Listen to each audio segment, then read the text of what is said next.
आज की इस वीडियो में हम करने वाले हैं क्लास 11 फिजिकल एजुकेशन का चैप्टर 4 जिसका नाम है विशेष आवश्यकता वाले बच्चों के लिए शारीरिक शिक्षा एवं खेल। आज हम इस चैप्टर के देखेंगे मोस्ट इंपोर्टेंट क्वेश्चन जो आपके टर्म 2 के लिए बहुत यूजफुल होने वाले हैं। तो बने रहिए हमारी वीडियो के एंड तक। अगर चैनल पर पहली बार आए तो चैनल को सब्सक्राइब करके रख लीजिए, बेल आइकन को प्रेस करके रख लीजिए जिससे आपको यूजफुल वीडियो मिलते रहे। तो स्टार्ट करते हैं आज की इस वीडियो को। तो आज का जो हमारा पहला क्वेश्चन है कि रूपांतरित शारीरिक शिक्षा से आप क्या समझते हैं। तो देखते हैं इसका आंसर और समझते हैं। तो विभिन्न प्रकार की अक्षमताओं से प्रभावित छात्रों की रुचियों, क्षमताओं और सीमाओं के अनुरूप विकासात्मक गतिविधियों और खेलों का एक विधिकृत कार्यक्रम क्या कहलाता है? रूपांतरित शारीरिक शिक्षा कहलाता है। यानी कि जो व्यक्ति है वो किसी काम को करने में असक्षम है, ठीक है, यानी वो दिव्यांग है, वो किसी काम को करने में सक्षम नहीं है, तो क्या उसकी रुचियों को ध्यान में रख के, उसकी सीमाओं और उसकी क्षमताओं को ध्यान में रख के एक ऐसा कार्यक्रम बनाया गया जिसको हम क्या कहते हैं? रूपांतरित शारीरिक शिक्षा कहते हैं। इसको हम क्या कहते हैं? इसको हम अनुकूलित शारीरिक शिक्षा के नाम से भी जानते हैं, ठीक है। अब जो हमारा अगला क्वेश्चन है, क्वेश्चन नंबर 2 कि रूपांतरित शारीरिक शिक्षा का लक्ष्य तथा उसके कोई 2 उद्देश्य लिखिए। यानी आपको जो रूपांतरित शारीरिक शिक्षा है उसका लक्ष्य बताना है कि क्या लक्ष्य है और इसके कोई 2 उद्देश्य बताने हैं, ठीक है। तो इसका आंसर देखते हैं। तो पहले देखेंगे हम इसका लक्ष्य कि रूपांतरित शारीरिक शिक्षा का लक्ष्य क्या है। तो रूपांतरित शारीरिक शिक्षा का लक्ष्य सभी विशेष आवश्यकताओं वाले बच्चों को उनकी अक्षमता की परवाह किए बिना सुरक्षित और सफलतापूर्वक तथा कम से कम प्रतिबंधात्मक वातावरण में शारीरिक शिक्षा की गतिविधियों में भाग लेने का अवसर प्रदान करना है। यानी कि जो शारीरिक रूप से अक्षम व्यक्ति है या जो बच्चा है, उसकी अक्षमता की परवाह किए बिना उसको ऐसा वातावरण उपलब्ध कराना जिस पर क्या बहुत कम प्रतिबंध लगाए गए हों और उसको अवसर प्रदान करना जो शारीरिक शिक्षा में वो भाग ले सके। यानी इसको शारीरिक शिक्षा की जो गतिविधियां होती है उस पर कम से कम सीमा लगाकर उसको अवसर प्रदान करने का क्या लक्ष्य है? किसका? रूपांतरित शारीरिक शिक्षा का। तो उसका उद्देश्य देखते हैं। तो पहला उद्देश्य आप लिख सकते हो कि शारीरिक शिक्षा की सेवाएं प्रदान करना। जो बच्चा या व्यक्ति अक्षम है, क्या उसको शारीरिक शिक्षा की सेवाएं प्रदान करना इसका पहला उद्देश्य आता है, ठीक है। और दूसरा उद्देश्य आप लिख सकते हो कि आत्मसम्मान को विकसित करना। यानी जो रूपांतरित शारीरिक शिक्षा है इसका जो दूसरा उद्देश्य आप लिख सकते हो आत्मसम्मान को विकसित करना। किसका? जो दिव्यांगता का शिकार है, ठीक है। अगला क्वेश्चन है क्वेश्चन नंबर 3 कि डेफ ओलंपिक्स पर संक्षिप्त में लिखिए। यानी आपको डेफ ओलंपिक्स पर लिखना है, कितना संक्षिप्त में लिखना है, ठीक है, यानी विस्तार से आपको नहीं लिखना है इस पर। तो देखते हैं इसका आंसर और समझते हैं। तो डेफ ओलंपिक्स का जो आयोजन होता है वो बधिरों के लिए होता है, यानी जिनको सुनने में परेशानी होती है, ठीक है ना, जिनकी सुनने की शक्ति कम होती है, जिनको सुनाई नहीं देता, उनको क्या कहते हैं? हम बधिर कहते हैं, ठीक है। तो डेफ ओलंपिक्स होता है वो इन खिलाड़ियों के लिए होता है। तो इसका आयोजन कौन करता है? इनका आयोजन खेलों की अंतर्राष्ट्रीय संस्था द्वारा किया जाता है, ठीक है। और ओलंपिक खेलों की तरह ये भी क्या है? प्रत्येक 4 वर्ष में आयोजित किए जाते हैं, ठीक है, इन अंतर्राष्ट्रीय संस्था द्वारा खेलों की, ठीक है। और सर्वप्रथम जो डेफ ओलंपिक्स का आयोजन हुआ था वो 1924 ईस्वी में हुआ था। कहाँ पर? पेरिस में, ठीक है। अब अगला जो हमारा क्वेश्चन है क्वेश्चन नंबर 4 कि विशेष ओलंपिक भारत और पैरा ओलंपिक में अंतर स्पष्ट कीजिए। आपको विशेष ओलंपिक भारत और पैरा ओलंपिक में अंतर स्पष्ट करना है, ठीक है। 3 प्रकार के ओलंपिक होते हैं, विशेष ओलंपिक भारत, पैरा ओलंपिक और दूसरा डेफ ओलंपिक्स। डेफ ओलंपिक्स के बारे में बता ही चुका हूँ। अब विशेष ओलंपिक और पैरा ओलंपिक के बारे में आपको बता देता हूँ, ठीक है। तो पहले हम देखते हैं विशेष ओलंपिक भारत। अब इसमें क्या होता है? जो अंतर्राष्ट्रीय विशेष ओलंपिक का जो शुभारंभ है वो यूनिस कैनेडी सराइवर द्वारा किया गया था। यानी जो विशेष ओलंपिक है तो उसका जो शुरुआत किया गया था वो यूनिस कैनेडी सराइवर द्वारा किया गया था सबसे पहले, ठीक है। और सर्वप्रथम स्पेशल ओलंपिक इंडिया की शुरुआत सन 1987 में की गई थी, ठीक है।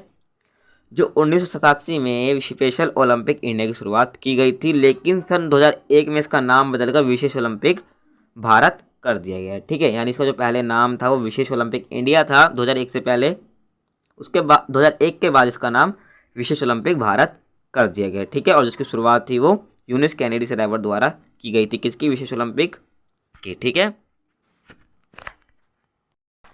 और ये बौद्धिक, यहाँ क्या आएगा? बौद्धिक आएगा, ठीक है। ये बौद्धिक रूप से दुर्बलता वाले बच्चों और वयस्कों के लिए विशेष रूप से आयोजित किया जाता है, ठीक है। यानी जो मानसिक रूप से दुर्बल होते हैं, ठीक है, ये उनके लिए आयोजित किया जाता है। समझ गए यहाँ तक? और ये भारत सरकार द्वारा मान्यता प्राप्त एक राष्ट्रीय खेल महासंघ है, ठीक है। और इन क्वेश्चन को जो पीडीएफ आपको हमारे व्हाट्सएप ग्रुप में मिल जाएगी, जिसकी लिंक आपको डिस्क्रिप्शन ग्रुप में मिल जाएगी, वहाँ से जाकर आप ज्वाइन हो सकते हो। आपको अदर सब्जेक्ट के भी वहाँ पर नोट्स, कोई इंपॉर्टेंट क्वेश्चन की पीडीएफ वगैरह आपको यहाँ पर ही मिल जाती है, ठीक है। अब देखते हैं पैरा ओलंपिक्स के बारे में, ठीक है। तो पैरालंपिक्स खेल वह दिव्यांग एथलीट के लिए बहुखेलीय गतिविधि है, यानी कि जो दिव्यांग एथलीट होते हैं इसमें से बहुत सारी गतिविधियां कराई जाती है, ठीक है। दिव्यांगों के लिए जो पैरालंपिक है वो इसी के लिए होता है। तो इसमें विशेष रूप से ऐसे दिव्यांग जिनकी मांसपेशियों की क्षमता में असमानता होती है, ठीक है, कोई अंग दोष होता है, पैरों की लंबाई में अंतर या दृष्टि दोष और मस्तिष्क पक्षाघात जैसे शारीरिक दिव्यांगता वाले खिलाड़ी क्या प्रतिभागी होते हैं किसमें, पैरालंपिक्स में, ठीक है। और सर्वप्रथम जो पैरालंपिक खेलों का जो आयोजन था वो 1960 में कहाँ पे हुआ था, रोम में, जो कहाँ पर है, इटली में हुआ था, ठीक है। जो रोम है वो इटली में, और 1960 में पैरालंपिक्स खेलों का आयोजन हुआ था सबसे पहले, ठीक है यहाँ तक। और इसका जो मुख्यालय है पैरालंपिक्स का वो कहाँ पर है, जर्मनी में, ठीक है। अब जो पैरालंपिक्स है उसको जो जनक माना जाता है वो डॉक्टर लुटविन गटमैन को माना जाता है। किसको, लुटविन गटमैन को माना जाता है, जिन्होंने सबसे पहले पैरालंपिक्स की शुरुआत की थी, ठीक है। अगला क्वेश्चन है, विशेष आवश्यकता वाले बच्चों के लिए विभिन्न पेशेवरों की भूमिका का वर्णन कीजिए। यानी आपको बताना, जो CWSN वाले बच्चे होते हैं, जो विभिन्न पेशेवर होते हैं, वो क्या भूमिका अदा करते हैं इनके लिए, आपको वही बताना है, ठीक है। तो देखते हैं इसका आंसर और समझते हैं। तो पहले नंबर पर कौन आता है, विशेष शिक्षा परामर्शदाता। अब ये कौन होता है, ये ऐसे विशेषज्ञ होते हैं जो विशेष आवश्यकता वाले छात्रों के साथ काम करते हैं ताकि वे सुनिश्चित कर सकें कि उनके पास शिक्षा के व्यक्तिगत और सामाजिक विकास और कैरियर विकास के क्षेत्र में अपनी उच्चतम क्षमता प्राप्त करने के लिए आवश्यक सहायक सेवाएं हैं। अगला है व्यावसायिक चिकित्सक। तो ये कौन होता है, तो देखते हैं इसको।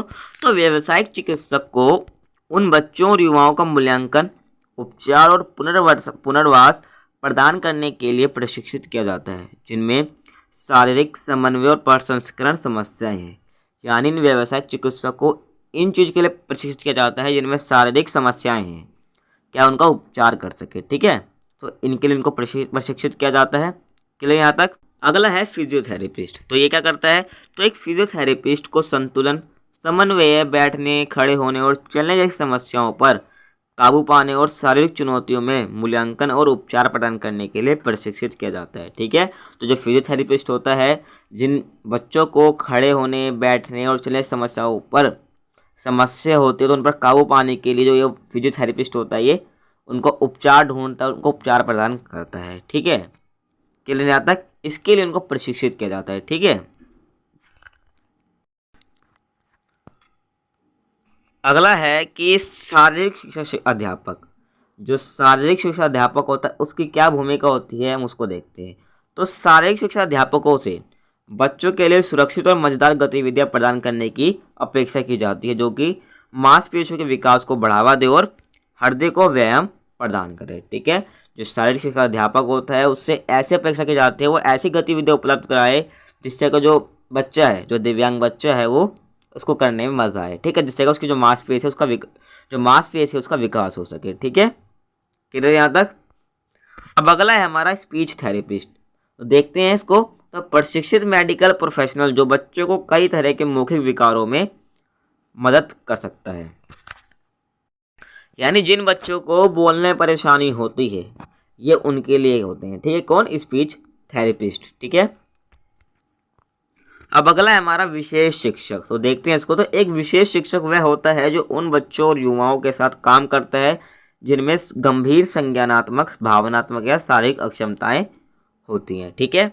अगला क्वेश्चन है क्वेश्चन नंबर 7 कि रूपांतरित शारीरिक शिक्षा के प्रभावी बनाने के लिए किन सिद्धांतों, नियमों का पालन करना आवश्यक है, विवरण दीजिए, ठीक है। जो रूपांतरित शारीरिक शिक्षा होती है उसको प्रभावी बनाने के लिए कौन से सिद्धांतों का हमें पालन करना चाहिए, आवश्यक है, वो आपको बताना है। तो देखते हैं इसको। तो पहला आता है चिकित्सा परीक्षण, ठीक है। तो रूपांतरित शारीरिक शिक्षा के कार्यक्रम को सफल बनाने के लिए चिकित्सा परीक्षण एक अत्यंत आवश्यक है।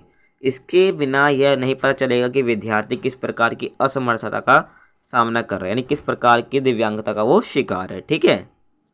और अतः विद्यार्थियों को पूर्ण चिकित्सा परीक्षण किया जाना चाहिए, यानी उनका पूरा अच्छे से टेस्ट किया जाना चाहिए, ठीक है। अब अगला जो हमारा सिद्धांत है वह कार्यक्रम विद्यार्थियों की रुचि के अनुसार हो। तो कार्यक्रम विद्यार्थियों की रुचियों, योग्यताओं और पूर्ण अनुभवों पर आधारित होने चाहिए। अध्यापकों को भी इनकी जानकारी होनी चाहिए तभी वे एक सफल कार्यक्रम बना सकते हैं, यानी जिन जो दिव्यांग बच्चा है या वयस्क है जिनके लिए वो कार्यक्रम ऑर्गेनाइज किया जा रहा है उनकी रुचियों का ध्यान में रख के वो कार्यक्रम ऑर्गेनाइज किया जाना चाहिए, ठीक है। अब अगला हमारा जो सिद्धांत है वह उपकरण आवश्यकता अनुसार होने चाहिए, यानी विद्यार्थियों को उनकी असमर्थता के अनुसार ही विभिन्न प्रकार के उपकरण प्रदान करने चाहिए। जैसे दृष्टि संबंधी क्षतियों वाले विद्यार्थियों को ऐसी गेंदें दें जिनमें घंटियां बंधी हो, ताकि जब बाल फर्श पर लुढ़के तो आवाज़ उत्पन्न करे। यानी जो बॉल है वो फर्श पर लुढ़के, या बाल नहीं बॉल आएगा, ठीक है, बॉल फर्श पर लुढ़के तो आवाज़ उत्पन्न करे और विद्यार्थी आवाज़ को सुनकर बॉल की दिशा व दूरी समझ सके। इसका एक उदाहरण ले सकते हो, जिसको चलने में दिक्कत होती है वो उसको व्हील चेयर प्रदान करना, ठीक है, जिससे वो क्या आ जा सके। क्लियर यहाँ तक? वो उसके लिए एक उपकरण है। तो क्या उसकी आवश्यकता अनुसार उसको उपकरण प्रदान करना, यानी जिस उपकरण की उसको आवश्यकता है वो उसको प्रदान करना, ठीक है। अब अगला जो है वह विद्यार्थियों की आवश्यकता अनुसार नियमों का संशोधन किया जाना चाहिए। तो विद्यार्थियों की आवश्यकता अनुसार नियमों में बदलाव कर लेना चाहिए। किसी कौशल को सीखने के लिए अतिरिक्त समय, प्रयास, अतिरिक्त मैदान तथा 1